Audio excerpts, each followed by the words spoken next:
मुल्क में खवातीन के खिलाफ जराइम में होशरुबा इजाफे का इंकशाफ हुआ है। 2021 से 2022 तक खवातीन के खिलाफ तशद्दुद के 63,000 केसेस दर्ज हुए, जिनमें से 4,000 के करीब घरेलू तशद्दुद, 1,000 से ज्यादा खवातीन को गैरत के नाम पर कत्ल किया गया, 600 से ज्यादा खवातीन के साथ इज्तिमाई ज्यादती हुई है।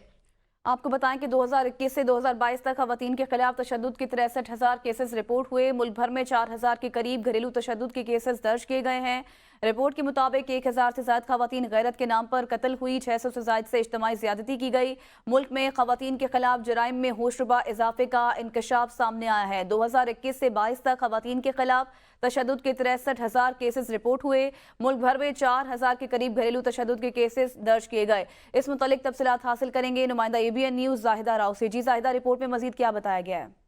जी बिल्कुल, ह्यूमन राइट्स की जानिब से ये रिपोर्ट जारी की गई है, जिसमें जो है रोज बर रोज जिनसी ज्यादती के केसेस में इजाफा होता जा रहा है। और 2019 में एक कानून भी बनाया गया था, जिसमें जो है सख्ती से सजाएं लिखी गई थी, लेकिन आज तक किसी भी जुर्म में किसी को सजा नहीं हुई। और 2021 की अगर बात करें, 2022 की बात करें, तो खवातीन के खिलाफ तशद्दुद के 63,000 केसेस दर्ज हुए हैं, जिनमें से 4,000 के करीब घरेलू तशद्दुद, 1,000 से ज्यादा खवातीन को गैरत के नाम पर कत्ल किया गया और 600 से ज्यादा खवातीन के साथ इज्तिमाई जिनसी ज्यादती की गई। लेकिन आज तक किसी भी मुजरिम को कटहरे में नहीं लाया गया। ह्यूमन राइट्स की जो कारकर्दगी है, उस पर सवालिया निशान है कि केसेस तो रजिस्टर्ड होते हैं, लेकिन बरानाम होते हैं, फैक्ट एंड फिगर दिए जाते हैं जस्ट NGOs को, और उनके नाम पर जो है पैसा खाया जाता है, लेकिन लोगों को कहीं भी इंसाफ मिलता हुआ नजर नहीं आ रहा। सही, बहुत शुक्रिया जाहिदा राव।